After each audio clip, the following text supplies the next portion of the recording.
Rajan T.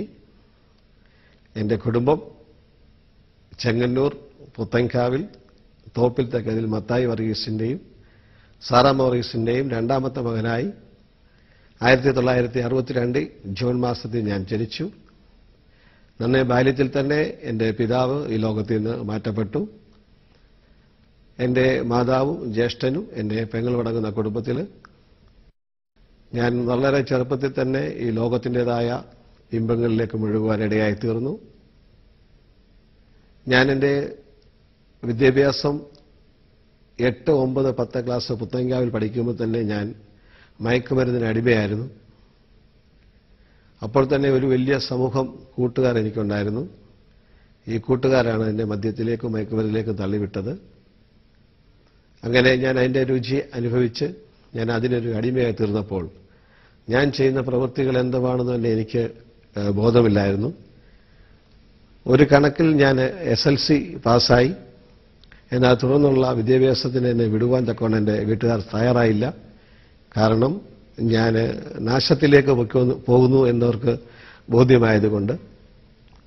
പിന്നെ ഞാൻ ഏകദേശം 2-2.5 വർഷക്കാലം വെറുതെ ഭവനത്തിലായിരിക്കുകയും ഈ ലോകത്തിൻ്റെതായ ഇമ്പങ്ങളിൽ ഞാൻ മുഴുകിക്കൊണ്ട് ജീവിക്കുകയും ചെയ്തു.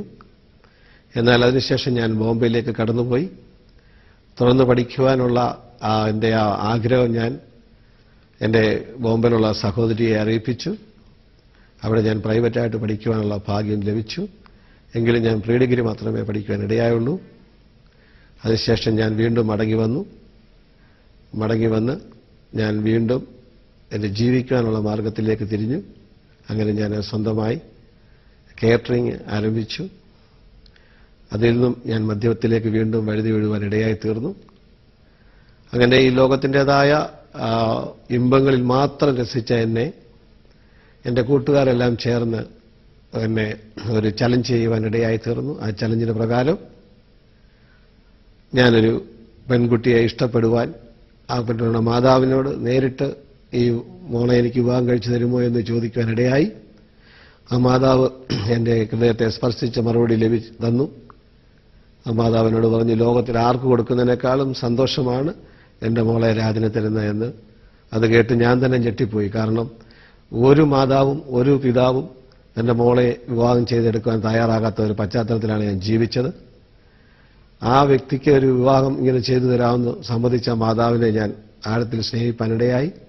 അങ്ങനെ എല്ലാവരുടെയും എതിർപ്പിന്റെ ഫലമായി ഒരു ഇതര സമുദായത്തിലെ നായർ പശ്ചാത്തലത്തിൽ ജനിച്ചു വളർന്ന ഒരു കുട്ടിയെ ഞാൻ രജിസ്റ്റർ മാരേജ് ചെയ്തു.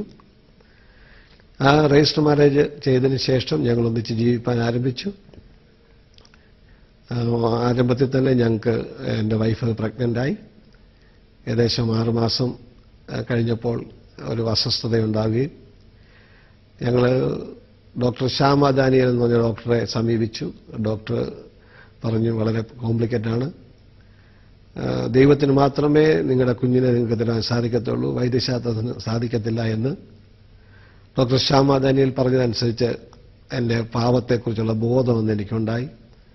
ഞാൻ ദൈവത്തോട് കരഞ്ഞു പ്രാർത്ഥിച്ചു, ദൈവമേ, ഞാനൊരു പാപിയായ മനുഷ്യനാണ്, എൻ്റെ പാപത്തെ നീ അറിയുന്നു. എന്നാൽ എൻ്റെ പാപത്തെ എൻ്റെ തലമുറയോട് കണക്കിടാതെ എനിക്ക് ജീവനോട് അവരെ തരുവാണെങ്കിൽ ഞാൻ എൻ്റെ പാപത്തെ ഉപേക്ഷിക്കും. യാതൊരു മടിയും കൂടാതെ ഞാൻ ദൈവത്തിൻ്റെ ഒരു മകനായി തീരുമെന്ന് ഞാനൊരു ഉടമ്പടി ദൈവമായിട്ട് എടുക്കുവാൻ ഇടയായി തീർന്നു. തൽഫലമായി 6 മാസം 27 ദിവസം പ്രായപൂർത്തിയായ ഗർഭത്തിൽ മാത്രം പ്രായപൂർത്തിയായ എൻ്റെ കുഞ്ഞുങ്ങളെ ദൈവം എനിക്ക് ദാനമായി തരുവാൻ ഇടയായി തീർന്നു. അതെൻ്റെ ജീവിതത്തിലൊരു വഴിത്തിരിവായി മാറി. 2 ഇരട്ടക്കുട്ടികൾ. ആദ്യത്തെ കുഞ്ഞിന് ഏകദേശം 900 ഗ്രാം മാത്രം തൂക്കം, രണ്ടാമത്തെ കുഞ്ഞിന് വെറും 800 ഗ്രാം തൂക്കം. ഒരു രീതിയിലും കാണുന്നവരൊക്കെ പറഞ്ഞ് ഈ കുഞ്ഞിനെ ലഭിക്കുമോ എന്ന് ചോദിച്ചു. എന്നാൽ ഞാൻ എൻ്റെ ദൈവത്തോട് യാചിച്ചാണ്. ദൈവം പറഞ്ഞത് ഞാൻ അവരോട് പറഞ്ഞു, ഈ കുഞ്ഞിനെ എനിക്ക് ദൈവം തന്നതാണെങ്കിൽ ജീവനോട് എൻ്റെ കയ്യിൽ തരുമെന്ന് പറയാനിടയായി. ഏകദേശം ഇന്ന് 21 വർഷമായി അവർ വളരെ ആരോഗ്യത്തോട് ഇന്ന് BSc നഴ്സിംഗ് 4th ഇയറിൽ അവർ പഠിക്കുന്നു. ദൈവം എത്രമാത്രം സ്നേഹിച്ചതെന്ന് എൻ്റെ കുഞ്ഞുങ്ങൾ എനിക്ക് തന്നപ്പോൾ എനിക്ക് ബോധ്യമായി. പക്ഷേ എങ്കിലും ആരംഭഘട്ടത്തിലൊന്നും ഞാൻ പൂർണ്ണമായി ദൈവത്തെ അറിഞ്ഞില്ല. കാരണം എൻ്റെ ഈ ലോകത്തിൻ്റെ ഇമ്പം വിടുവാൻ എനിക്കൊരു മടിയുണ്ടായിരുന്നു. മറിച്ച് ദൈവമക്കളുമായിട്ടുള്ള കൂട്ട് ഞാൻ ആരംഭിക്കാൻ തുടങ്ങിയപ്പോൾ എനിക്ക് ബോധ്യമായി ഈ ലോകത്തിന്റെ ഇമ്പം എന്നെ നന്മയിലേക്ക് നയിക്കത്തില്ല എന്ന്. എൻ്റെ കുഞ്ഞുങ്ങൾക്ക് ആദ്യത്തെ കുഞ്ഞുങ്ങൾക്ക് ഏകദേശം 1.5 വർഷം കഴിഞ്ഞപ്പോൾ എനിക്ക് രണ്ടാമത്തെ കുഞ്ഞ് ജനിച്ചു. രണ്ടാമത്തെ കുഞ്ഞ് ജനിച്ചതിന് ശേഷം എനിക്ക് പെട്ടെന്ന് ഗൾഫിലേക്ക് പോകുവാനൊരു ചാൻസ് ദൈവം ഒരുക്കി തന്നു. അങ്ങനെ ഞാൻ ഗൾഫിലേക്ക് പോകുവാനിടയായി. ഈ സമയം പാസ്റ്റർ എൻ്റെ ഭവനത്തിലേക്ക് കടന്നു വന്ന് എന്നെ ദൈവത്തിന്റെ വചനം പഠിപ്പിക്കാൻ തക്കവണ്ണം ഇടയായി തീർന്നു. ദൈവത്തിന്റെ വചനം ഞാൻ പഠിച്ചപ്പോൾ എനിക്ക് ബോധ്യമായി ഈ ലോകത്തിൽ ഞാൻ ചെയ്ത പ്രവൃത്തികളെല്ലാം ദോഷമുള്ളതാണെന്നും ഞാൻ എൻ്റെ പാപത്തെ ദൈവത്തോട് ഏറ്റുപറയണമെന്നുള്ള ബോധം എനിക്കുണ്ടായി. അങ്ങനെ എൻ്റെ പാപത്തെ ഏറ്റുപറഞ്ഞ് യേശു കർത്താവിനെ ഞാൻ രക്ഷിതാവായി സ്വീകരിക്കുവാൻ ഇടയായി തീർന്നു. 1994 മാർച്ച് മാസം 18-ാം തീയതി ഞാൻ ജലത്തിൽ സ്നാനം ഏൽക്കുകയും തുടർന്ന് 1996 മാർച്ച് മാസം 18-ാം തീയതി അങ്ങനെ ഞാൻ സൗദി അറേബ്യയിൽ ഒരു നല്ല കമ്പനിയിൽ ജോലി ലഭിച്ച് നീണ്ട 15 വർഷക്കാലം അവിടെ ജോലി ചെയ്യുവാനായി ദൈവം ഭാഗ്യം തന്നു. ആ ജോലി ചെയ്ത സമയങ്ങളിൽ എനിക്ക് ധാരാളം സമയം ലഭിക്കുവാനിടയായി. അനേക ക്യാമ്പുകളിൽ പോയി കർത്താവായ യേശുക്രിസ്തുവിനെ ഉയർത്തുവാനും എന്റെ ജീവിതത്തെ വിടിവിച്ച ദൈവത്തെ സാക്ഷീകരിക്കാനും ഇടയായി തീർന്നിട്ടുണ്ട്. അനേകർ ദൈവത്തെ രക്ഷിതാവായി സ്വീകരിക്കുകയും അവരുടെ സ്നാനങ്ങളൊക്കെയും കാണുവാനുള്ള ഭാഗ്യം എനിക്ക് ദൈവം ഒരുക്കി തന്നു. 2008 ജൂലൈ മാസം ഞാൻ എന്റെ ജോലി മതിയാക്കി നാട്ടിലേക്ക് മടങ്ങി വന്നു. തുടർന്ന് കർത്താവിന്റെ ശ്രേഷ്ഠദാസനായ പാസ്റ്റർ ജോർജ് കോശയോടൊത്തൊരുമിച്ച് പുത്തൻകാവിൽ മറ്റുള്ള ദൈവത്തിന്റെ വയലിലെ വേലയിൽ അധ്വാനിക്കുന്നു. എനിക്ക് ഈ ഭാഗ്യം മറ്റുള്ളവരോട് വിളിച്ചറിയിപ്പാൻ തക്കവണ്ണം വളരെ വാഞ്ചയാണ്. കാരണം ഞാൻ നഷ്ടപ്പെടുത്തിയ എന്റെ ജീവനെ യേശുവിന്റെ വചനത്താൽ എന്നെ വീണ്ടെടുത്ത് ഈ എന്റെ കുടുംബം അസമാധാനത്തിലേക്ക് ദൈനംദിനമായി ജീവിച്ചുകൊണ്ടിരുന്നപ്പോൾ എന്റെ ദാസി കണ്ണീർ വാർക്കാത്ത ഒരു ദിവസം ഉണ്ടായിരുന്നില്ല. എന്നാൽ ഇന്ന് എന്റെ ഭവനത്തിലെ സന്തോഷത്തിന്റെയും സ്തുതികളുടെയും ഗീതങ്ങൾ മാത്രം മുഴങ്ങി ജീവിക്കുന്ന ഒരു പശ്ചാത്തലത്തിലാണ് ഞാനിന്ന് ജീവിക്കുന്നത്. എനിക്ക് തന്നെ അറിഞ്ഞുകൂടാ ഞാൻ എങ്ങനെയാണ് ജീവിക്കുന്നതെന്ന്. കാരണം 4 കുഞ്ഞുങ്ങളടങ്ങുന്ന ഒരു കുടുംബത്തിന്റെ നാഥനാണ്, മാതാവുണ്ട്. അവരെ മുമ്പോട്ട് പഠിപ്പിക്കണം, അവരെ വളർത്തണം. എവിടുന്ന് എന്റെ ജോലി രാജിവെച്ചപ്പോൾ എന്റെ മാനേജരോട് ചോദിച്ചു, രാജനെ ഈ കുഞ്ഞുങ്ങളെയൊക്കെ എങ്ങനെ പഠിപ്പിക്കും, എങ്ങനെ ജീവിക്കുമെന്ന് ചോദിച്ചു. ഞാൻ പറഞ്ഞു, എന്റെ ദൈവം എല്ലാം കരുതുന്ന ദൈവമാണ്. അങ്ങനെ എന്റെ മാനേജരോട് പറഞ്ഞിട്ടാണ് ഞാൻ നാട്ടിലേക്ക് വന്നത്. ഇന്ന് ഞാൻ ഗൾഫിൽ ജീവിച്ചതിനേക്കാളും അതിശ്വരമായി എന്റെ ദൈവം എന്നോട് ജീവിപ്പാൻ തക്കവണ്ണം വഴി തുറന്നിരിക്കുന്നു. എന്റെ കുഞ്ഞുങ്ങൾ 2 പേര് BSc നഴ്സിംഗ്, ഒരാൾ എഞ്ചിനീയറിംഗിൽ പഠിക്കുന്നു, ഒരാൾ 10 പഠിക്കുന്നു. അവർക്ക് ഒന്നിനും കുറവില്ല. ഓരോ ദിവസവും എന്റെ ദൈവം എന്നെ വഴി നടത്തുന്നു. ഞാൻ ചിലപ്പോൾ ചിന്തിച്ചു പോയിട്ടുണ്ട്, ദൈവം എത്രമാത്രം സ്നേഹിപ്പാൻ ഞാൻ എന്ത് ചെയ്തു എന്ന്. എന്നാൽ ഒരു കാര്യം എനിക്ക് ബോധ്യമായി, ദൈവം സകലരെയും സ്നേഹിക്കുന്ന ദൈവമാണ്. തന്റെ രക്തത്താൽ വീണ്ടെടുക്കപ്പെട്ട ഏത് വ്യക്തിയെയും അവൻ സ്നേഹിക്കും. അവൻ വഴി തുറന്നാൽ ആരും വഴി അടയ്ക്കത്തില്ല. ഞാൻ എന്റെ ജീവിതം ഇത്രമാത്രം ധന്യമായി തീരാനുള്ള കാരണം എന്റെ യേശുവിനെ കണ്ടെത്തിയത് കൊണ്ടാണ്. ആ യേശുവാണ് എന്റെ ജീവിതത്തെ മാറ്റിമറിച്ചത്. ഇന്ന് എന്റെ ദേശം എന്നെ വിളിക്കുന്നത് തന്നെ പാസ്റ്റർ രാജൻ എന്നാണ്. ഞാനൊരു പാസ്റ്ററല്ല, ഞാനൊരു ഇവാഞ്ചലിസ്റ്റാണ്. പക്ഷേ എന്റെ ദേശത്ത് തന്നെ എന്റെ കൂട്ടുകാർ തന്നെ ചോദിക്കുന്നു, ഇത്രമാത്രം മാറുവാൻ എന്താണ് എന്റെ പിന്നിലുള്ള രഹസ്യമെന്ന്. ഞാൻ പറഞ്ഞു, ഒരു രഹസ്യമില്ല, വിശുദ്ധ വചനമാണ്, ബൈബിളാണ് എന്നെ ഇത്രത്തോളം മാറ്റിയത്. വചനം പഠിച്ചപ്പോൾ എനിക്ക് മനസ്സിലായി, ഈ ലോകത്തിൻ്റെതായ സകല വീര്യങ്ങളെക്കാളും വളരെ ശക്തിയുള്ള വീര്യം യേശുവിന്റെ വചനമാണ്. ആ വചനം എന്നെ മാറ്റിമറിച്ചു. ആ വചനം എന്റെ ഹൃദയത്തിൽ നിലനിൽക്കുന്നത് കൊണ്ടാണ് എനിക്കും എന്റെ കുടുംബത്തിലും സന്തോഷം അനുഭവിക്കാനിടയായി തീർന്നത്. എന്റെ ഭാര്യ പേര് ഉഷേനാണ്. ഒരു ഹൈന്ദവ കുടുംബ പശ്ചാത്തലത്തിൽ ജനിച്ചു വളർന്നു. ഒരു കാരണവശാലും ഞാൻ നിർബന്ധിച്ചില്ല യേശുവിനെ രക്ഷിതാവായി സ്വീകരിക്കാനോ ക്രിസ്തീയ മാർഗം സ്വീകരിക്കുവാനോ. എന്നാൽ എന്റെ സ്വഭാവത്തിന്റെ മാറ്റം കണ്ട് യഥാർത്ഥമായ ദൈവവചനം ഓരോ ദിവസവും ബൈബിൾ വായിക്കാൻ തുടങ്ങി. അങ്ങനെ സത്യം ബോധ്യമായി ഇന്ന് ഞങ്ങൾ ഒരുമിച്ച് കർത്താവായ ദൈവത്തെ ഉയർത്തുവാനിടയായി തീർന്നുകൊണ്ടിരിക്കുന്നു. ഇന്ന് എന്റെ ഭാര്യ ഒരു പ്രാർത്ഥിക്കുന്ന ഒരു ദൈവ പൈതലാണ്. ആ പ്രാർത്ഥനയാണ് എനിക്ക് തരുന്ന ഓരോ പ്രചോദനങ്ങളും. ഓരോ വിഷയങ്ങൾക്ക് വേണ്ടി ഇരുന്ന് പ്രാർത്ഥിച്ച് ആ പ്രാർത്ഥനയുടെ ഫലം ഞങ്ങൾ അനുഭവിച്ചുകൊണ്ടിരിക്കുന്നു. എന്റെ മാതാവ് വളരെ ചെറുപ്പത്തിൽ തന്നെ എന്റെ പിതാവ് നഷ്ടപ്പെട്ടതാണ്. എന്നാൽ എൻ്റെ മാതാവിന് ഏറ്റവും വലിയ ദുഃഖമായിരുന്നു ഞാൻ. കാരണം എൻ്റെ ജ്യേഷ്ഠൻ ദൈവത്തെ അറിയുന്ന ഒരു പൈതലായി വളർന്നു. എന്നാൽ ഞാൻ ഈ ലോകത്തിൻ്റെതായ ഇമ്പത്തിൽ ജീവിച്ചു. പക്ഷേ എൻ്റെ മാതാവ് ഞാൻ ഉറങ്ങുമ്പോൾ എൻ്റെ കിടക്കക്കരി വന്ന് കണ്ണീരോട് പ്രാർത്ഥിക്കും, ദൈവമേ ഇവനെ ദൈവത്തിൻ്റെ പൈതലാക്കി മാറ്റണമേ, ഇവൻ ഈ പാപത്തിൽ നിന്ന് വിടിവിക്കണമേ എന്ന് എൻ്റെ മാതാവ് പലപ്പോഴും പ്രാർത്ഥിക്കുന്നതായിട്ട് എൻ്റെ സഹോദരി എന്നോട് പറയാനിടയായി തീർന്നിട്ടുണ്ട്. എങ്കിലും എൻ്റെ ബാല്യത്തിലൊന്നും എനിക്കത് ചെയ്തുകൊള്ളാനായി സാധിച്ചില്ല. എന്നാൽ പ്രാർത്ഥനയുടെ ഫലം നീണ്ട 32ാമത്തെ വയസ്സിൽ എന്നെ ദൈവം തേടിയെത്തി. ആ പ്രാർത്ഥനയുടെ ഫലം 32ാമത്തെ വയസ്സിൽ ഞാൻ എൻ്റെ ദൈവത്തെ രക്ഷിതാവായി സ്വീകരിക്കാൻ ഇടയായി തീർന്നു. ആ 32 വർഷക്കാലം ഞാൻ ജീവിച്ചത് ഈ ലോകത്തിൻ്റെതായ ഇമ്പത്തിനും മ്ലേച്ഛതയ്ക്കും വേണ്ടി മാത്രമായിരുന്നു. എനിക്കന്ന് സന്തോഷവും സമാധാനവും ഇല്ലായിരുന്നു. എന്നാൽ 32ാമത്തെ വയസ്സിൽ എൻ്റെ യേശുവിനെ രക്ഷിതാവായി സ്വീകരിച്ച അന്നു മുതൽ എൻ്റെ ജീവിതത്തിന് തന്നെ ഒരു മാറ്റമാണ്. കാരണം ആ സന്തോഷം മറ്റുള്ളവരോട് പറഞ്ഞറിയിക്കാൻ വയ്യ. ദൈവം തരുന്ന സന്തോഷം എത്ര സമാധാനമുള്ളതാണെന്നറിയാമോ? അത് നന്നായി അനുഭവിക്കുന്നതുകൊണ്ടാണ് ഒരു സാക്ഷിയായി ഇന്ന് ഞാൻ നിങ്ങളുടെ മുമ്പിൽ എൻ്റെ സാക്ഷ്യത്തെ വെളിപ്പെടുത്തുന്നത്. കാരണം പാപം നമ്മളെ നാശത്തിലേക്ക് നയിക്കുമ്പോൾ യഥാർത്ഥമായ ദൈവസ്നേഹം നമ്മളെ സമാധാനത്തിലേക്ക് നയിക്കും. ഒരു മനുഷ്യൻ, ഞാൻ എൻ്റെ ജീവിതത്തിൽ തന്നെ അനേക സമ്പത്തുകൾ ഞാൻ ഉണ്ടാക്കിയിട്ടുണ്ട്. പക്ഷേ ആ സമ്പത്തുകളൊന്നും എനിക്ക് നിലനിർത്താനായി സാധിച്ചിട്ടില്ല. കാരണം ഈ പാപത്തിൽ അടിമയായതുകൊണ്ട് ആ സമ്പത്തുകളൊക്കെ നഷ്ടപ്പെടുവാൻ ഇടയായി തീർന്നു. എന്നാൽ എൻ്റെ ദൈവത്തെ കണ്ടെത്തിയ നാൾ മുതൽ ഞാൻ അധ്വാനിച്ചതൊന്നും നഷ്ടപ്പെടുവാൻ ദൈവം സമ്മതിച്ചിട്ടില്ല. അതാണ് എൻ്റെ ജീവിതത്തിലുള്ള മാറ്റം. കാരണം എൻ്റെ ആവശ്യങ്ങൾക്ക് ദൈവം കരുതി വച്ചിരിക്കുന്നത് പോലെ ആ തക്ക സമയത്ത് ദൈവം ഒരുക്കി തന്ന് എന്നെ സ്നേഹിച്ചുകൊണ്ടിരിക്കുന്നു. ഈ വലിയ ദൈവത്തിൻ്റെ സ്നേഹത്തെ ഞാൻ എങ്ങനെ തള്ളിപ്പറയാനിടയായിത്തീരും? കൂടാതെ എനിക്കൊരു കാര്യം ബോധ്യമായി, ഒരു മനുഷ്യന്റെ ആയുസ് ഈ ലോകത്തിൽ ചുരുക്കമാണ്. നിത്യമായ ജീവിതത്തിലേക്ക് കടക്കുവാൻ, നിത്യജീവങ്കിലേക്ക് കടക്കുവാൻ യേശുവിന് മാത്രമേ സാധിക്കത്തുള്ളൂ എന്ന് വിശുദ്ധ ബൈബിൾ പഠിപ്പിച്ചു. അതുകൊണ്ട് നിത്യജീവങ്കിലേക്ക് എങ്ങനെയായി തീരണമെന്നുള്ള ചിന്ത എന്നെ ഭരിച്ചതുകൊണ്ട് ഞാൻ അതുപ്രകാരം ജീവിപ്പാൻ തക്കവണ്ണം ശ്രമിച്ചുകൊണ്ടിരിക്കുന്നു. പൂർണ്ണമായി ജീവിക്കുന്നു എനിക്ക് പറയാൻ സാധിക്കത്തില്ല, എങ്കിലും ഞാൻ അതിന് പ്രകാരം ശ്രമിച്ചുകൊണ്ടിരിക്കുകയാണ്. ആ നിത്യജീവങ്കിലേക്കുള്ള പടി ഞാനും എൻ്റെ ഭവനത്തിലും ഒരുക്കിക്കൊണ്ടിരിക്കുന്നു. എൻ്റെ 4 കുഞ്ഞുങ്ങളും വളരെ ദൈവഭയമുള്ള കുഞ്ഞുങ്ങളായി വളരുന്നു. അവർ പഠിക്കുന്നു. അനേക ദൈവദാസന്മാർ എൻ്റെ ഭവനത്തിൽ കടന്നു വരുവാൻ ഇടയാകുന്നുണ്ട്. അനേക ആൾക്കാർ എൻ്റെ ഭവനത്തിൽ കടന്നു വരുവാൻ ഇടയാകുന്നുണ്ട്. അവരെല്ലാം വന്ന് വലിയനായ ദൈവത്തെ അറിയുവാനും മറ്റുള്ളവരെ അറിയിപ്പാൻ തക്കവണ്ണം ഇടയാകുന്നുണ്ട്. ഞങ്ങൾ അനേക ഗോസ്പൽ വർക്കുകൾ ചെയ്യുന്നുണ്ട്. അനേക പാവങ്ങളുടെ ഇടയിലേക്ക് പോയി ഞങ്ങൾ സുവിശേഷം അറിയിപ്പിക്കുന്നുണ്ട്.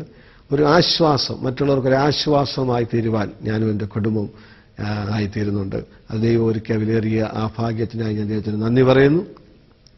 കൂടാതെ എൻ്റെ സ്നേഹിതരായിട്ടുള്ള അനേകർ ലോകത്തിൻ്റെ വിവിധ ഇടങ്ങളിൽ ഞാൻ അവരുമായി ബന്ധപ്പെടുവാനും ഈ കർത്താവിനെ അറിയിപ്പിക്കുന്നതിന് വേണ്ട പ്രോത്സാഹനങ്ങൾ എനിക്ക് ചെയ്യുവാനിടയാകുന്നുണ്ട്. പ്രത്യേകമായി എനിക്ക് എടുത്തു പറയേണ്ടത് doctor Joseph Padinjarekkara, doctor PM George Kutty and George Koshy pastor, Alex Badar, ഇപ്പോൾ എൻ്റെ കൂടെ അയക്കുന്ന പ്രിൻസ് പാസ്റ്റർ, ഇങ്ങനെ അനേക ദേവദാസന്മാർ ഞങ്ങൾക്ക് ഒരുമിച്ച് നിന്ന് കർത്താവിനെ ഉയർത്തുവാൻ തക്കൊണ്ടുള്ള ഭാഗ്യം ഒരുക്കി അവർ വിവിധതരമായ പ്രവർത്തനങ്ങളിലായി ഞങ്ങൾ മുഴുകിയിരിക്കുന്നു. വിശേഷാൽ ഈ നാളുകളിൽ ദൈവത്തിൻ്റെ വലിയ സ്നേഹം ഞങ്ങളെ പരിപാലിച്ചുകൊണ്ടിരിക്കുന്നു. ആ ദൈവസ്നേഹത്തെ ഇത്രമാത്രം ഉയർത്തുവാൻ ഒരുക്കിയ വിലയേറിയ സന്ദർഭത്തെ ഓർത്ത് ഞാൻ നന്ദി അറിയിപ്പിക്കുന്നു.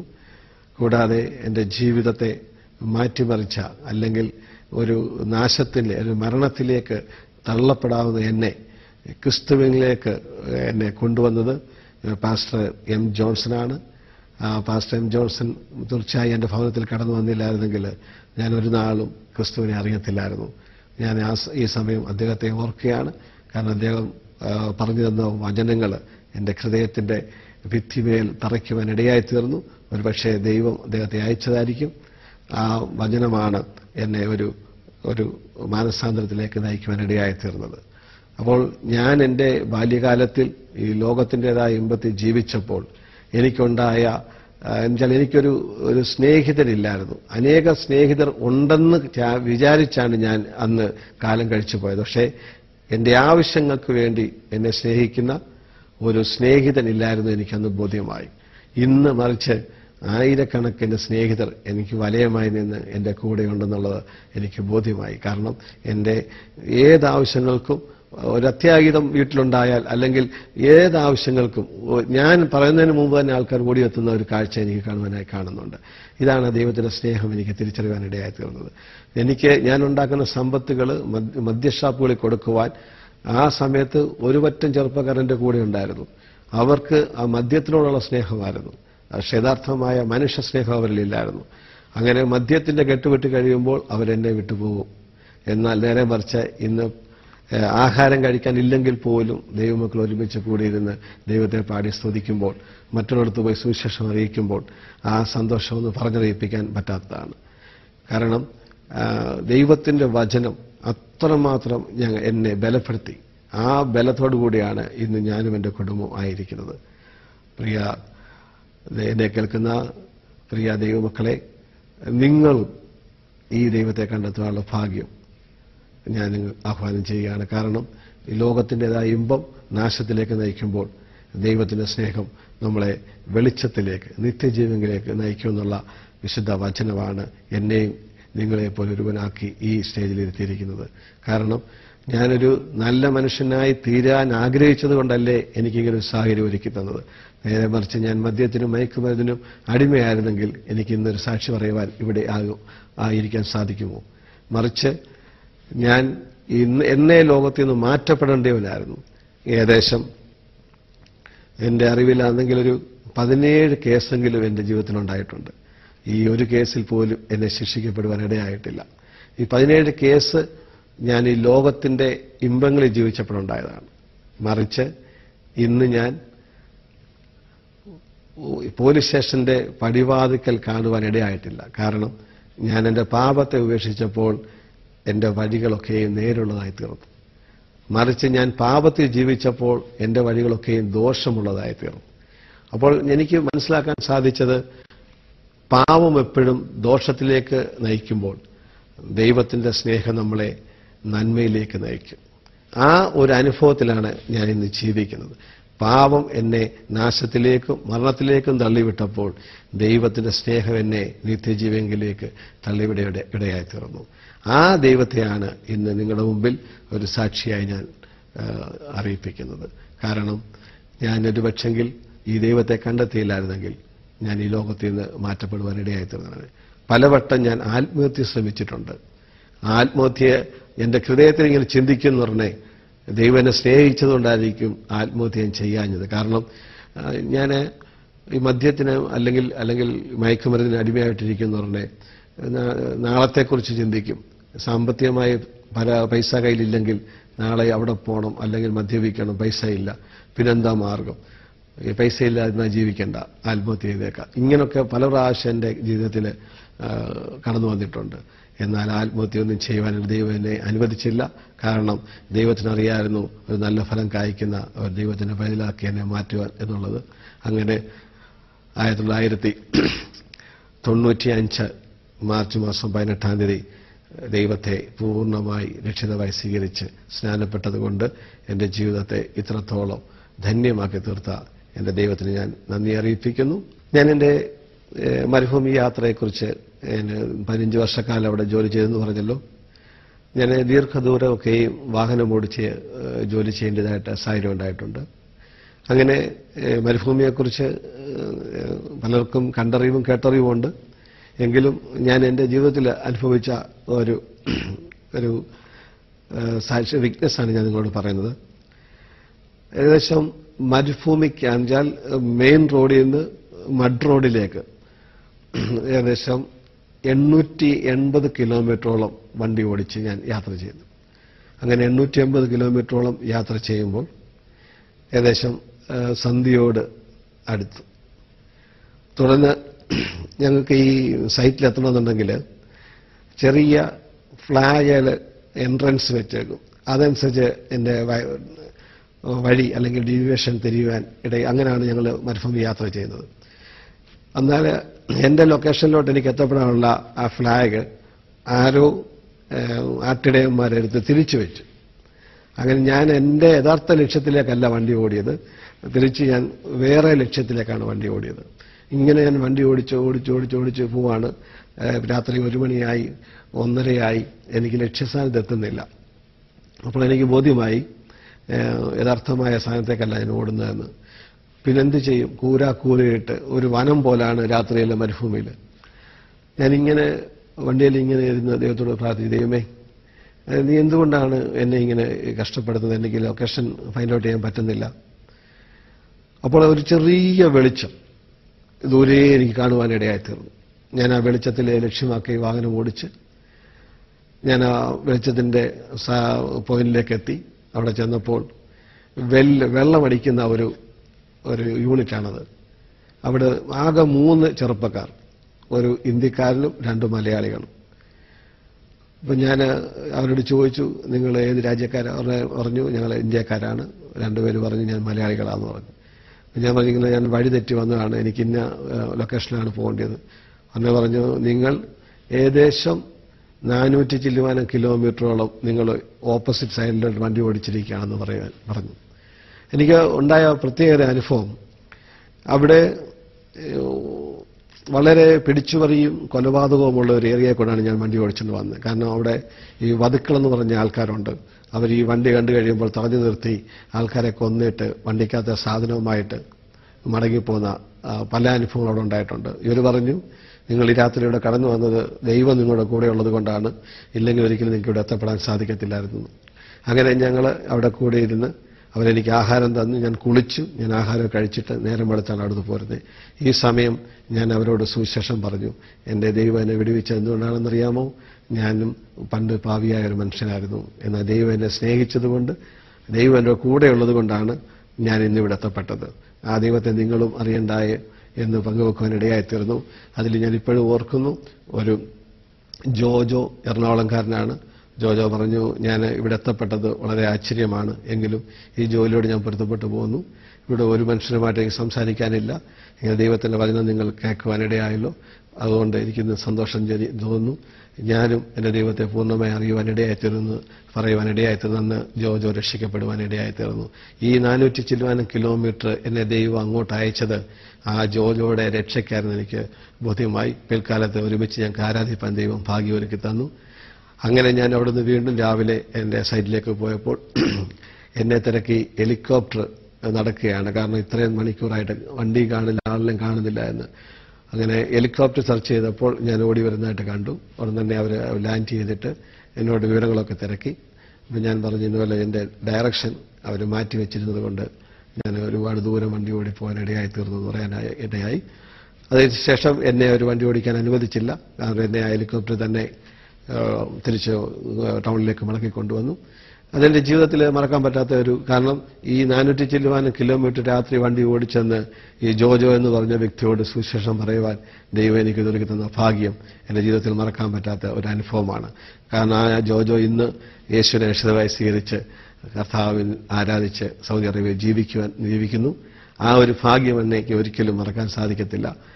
അതുപോലെ തന്നെ ഞാൻ മരുഭൂമിയിൽ വളരെ എയർപോർട്ടിലൊക്കെ വന്ന് കഷ്ടപ്പെടുന്ന ജീവിതങ്ങളുടെ അടുത്തേക്ക് ഓടിച്ചെല്ലുവാനും അവരെയെല്ലാം പിക്ക് ചെയ്ത് കൊണ്ടുവന്ന് എൻ്റെ റൂമിൽ താമസിപ്പിച്ച് അവർക്ക് ജോലി മേടിച്ചു കൊടുക്കാനും ഒക്കെ എനിക്കിടയായിട്ടുണ്ട്. പക്ഷെ ഇതിനെല്ലാം പിന്നിൽ ദൈവത്തിന്റെ സുവിശേഷമാണ് എന്നെ സ്നേഹിച്ചതുകൊണ്ടാണ് അവരെയൊക്കെ സഹായിക്കാൻ സാധിച്ചത്. അതുകൊണ്ട് ഇന്ന് അനേകർ രക്ഷയുടെ അനുഭവത്തിലേക്ക് ജീവിക്കുന്നത് കാണുമ്പോൾ ഞാൻ എത്രമാത്രം ധന്യനായി തീരുന്നുണ്ട്. കാരണം വളരെ പാപത്തിന്റെ അടിമത്തത്തിൽ ജീവിച്ച എന്നെ ദൈവം അവിടുന്ന് എൻ്റെ പാവത്തെ കഴുകി ഒരു നല്ല പൈതലാക്കി തീർത്തതുകൊണ്ട് എനിക്കിന്ന് അനേകരോട് ലജ്ജ കൂടാതെ സുവിശേഷം പറയുവാൻ ദൈവം ഭാഗ്യം തന്നിട്ടുണ്ട്. ഈ ഒരു അവസരത്തിൽ ഞാൻ എൻ്റെ ആ പഴയ കാര്യങ്ങളൊക്കെ ഓർത്തു പോവുകയാണ്. നീണ്ട 32 വർഷക്കാലം ജീവിച്ചപ്പോൾ ഞാൻ ഒരു പാവിയാന്നുള്ള ബോധം എനിക്കില്ലായിരുന്നു. എന്നാൽ ഞാൻ യഥാർത്ഥമായി വചനം പഠിച്ചപ്പോഴാണ് മനസ്സിലായത് എൻ്റെ പാവം എത്ര കടിഞ്ചുമപ്പായിരുന്നു എനിക്ക് മനസ്സിലായത്. കാരണം മറ്റുള്ളവരെ സഹായിക്കുമ്പോൾ തന്നെ അവരെ ദ്രോഹിക്കുന്ന ഒരു പ്രവണത എനിക്കുണ്ടായിരുന്നു. എന്ന് വെച്ചാൽ അവരൊരു തെറ്റ് പറയുകയോ കാണിക്കുകയോ ചെയ്യുമ്പോൾ തന്നെ പിന്നെ അവരെ എങ്ങനെ ഇല്ലായ്മ ചെയ്യുക എന്നുള്ള ചിന്തയായിരുന്നു എനിക്കുള്ളത്. പക്ഷേ ഇന്ന് മറ്റുള്ളവർ എത്ര ദ്രോഹിച്ചാലും അവരെ സ്നേഹിക്കണമെന്നുള്ള ചിന്തയാണ് എനിക്കുണ്ടാകുന്നത്. കാരണം ആ സ്നേഹം എനിക്കൊന്ന് മനസ്സിലായി, യേശു ക്രിസ്തുവിന്റെ സ്നേഹമാണെന്ന് എനിക്ക് ബോധ്യമായി. ആ യേശു എന്നെ സ്നേഹിച്ചതുകൊണ്ടാണ് ഇന്ന് നിങ്ങളുടെ മുമ്പിൽ ഇവിടെ ആയിരിക്കാൻ എനിക്ക് ഇടയായി തീർന്നത്. ഈ വലിയ ദൈവത്തെ ഉയർത്തുവാൻ ഒരുക്കി തന്ന ഭാഗ്യത്തിനും